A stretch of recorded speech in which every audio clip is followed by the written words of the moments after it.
Sir, thank you very much. గౌరవనీయులు పెద్దలు శ్రీ వెంకయ్య నాయుడు గారి అమూల్య సందేశాన్ని అందించవలసిందిగా మనవి చేస్తున్నాం.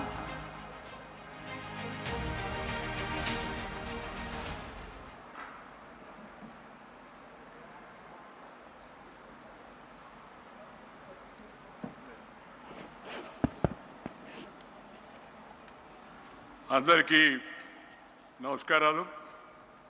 ఇప్పటికే కాలాతీతమైంది, అందువల్ల నేను ఎక్కువగా మాట్లాడను. స్వర్గీయ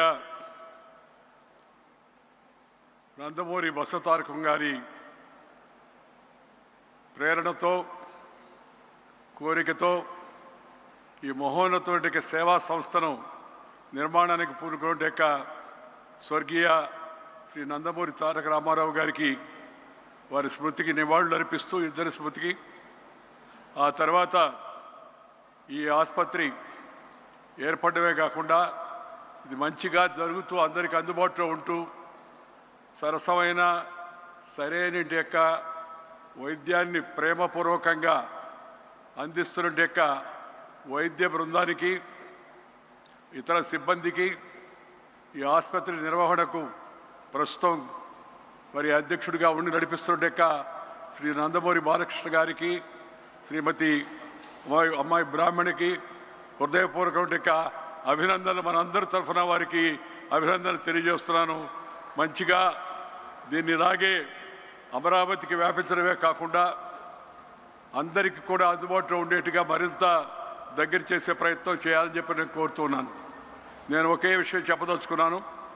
ఒకటి, దేశవ్యాప్తంగా జీవన శైలి, లైఫ్ స్టైల్ చేంజెస్ కారణంగా ఇందాక అమ్మాయి అనుప్రియ పటేల్ చెప్పినట్టుగా మన జీవితంలో, మన జీవన శైలిలో వస్తుండే మార్పుల కారణంగా ఈ రాచపుండు, క్యాన్సర్ రాచపుండు అంటారు, మనం నిదానంగా తెలుగు మర్చిపోతూ ఉన్నాం.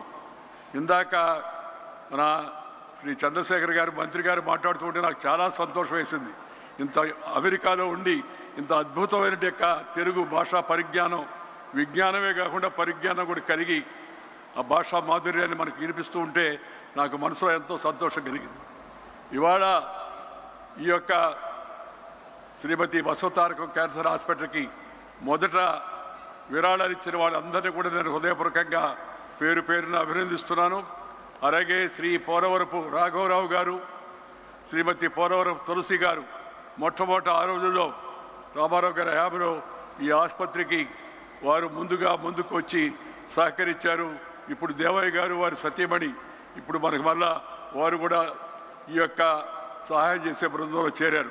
వీళ్ళందరికీ హృదయపూర్వక అభినందనలు తెలియజేస్తున్నాను.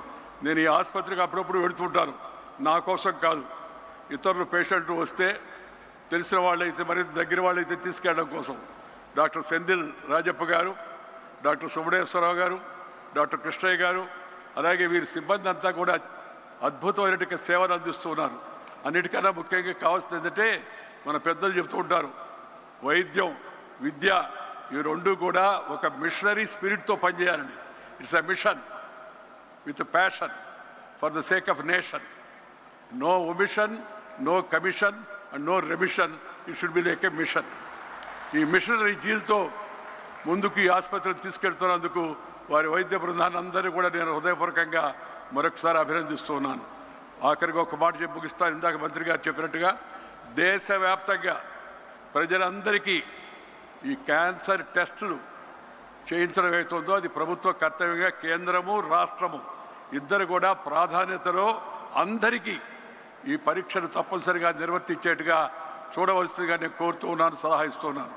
నేను ఎప్పుడు చెప్తూ ఉంటాను, ఈ ఉచితాలు వద్దయ్యా, అనుచితాలు అయిపోతాయి, కానీ విద్య, వైద్యము ఈ రెండింటికి ఉచితంగా ఇవ్వండి, సామాన్య జనం అంతా కూడా బాగా లాభపడతారు, ఉపయోగపడతారని చెప్పని వాటి విషయాలపై దృష్టి సారించి ఇలాంటి ప్రజోపకరమైన వైద్య ఆరోగ్య సౌకర్యాలను అత్యాధునిక పరిజ్ఞానంతో, మరి సాంకేతికమైన మార్పులతో కూడా కలిపి జనానికి అందించేందుకు రెండు రాష్ట్ర ప్రభుత్వాలు, ఇటు తెలంగాణ అటు ఆంధ్ర ప్రభుత్వాలు కూడా ముందుండి చొరవ తీసుకోవాలని కోరుతూ, శ్రీ నరేంద్ర మోడీ గారి నాయకత్వాన దేశవ్యాప్తంగా దీన్ని ఒక మిషన్ లాగా చేపట్టారు. ఆ మిషన్లో మనందరం కూడా భాగస్వాములై ఆరోగ్య భారత నిర్మాణకు సహకరించవలసిగా కోరుతూ మీ అందరి దగ్గర సెలవు తీసుకుంటూ నమస్కారం. జై హింద్.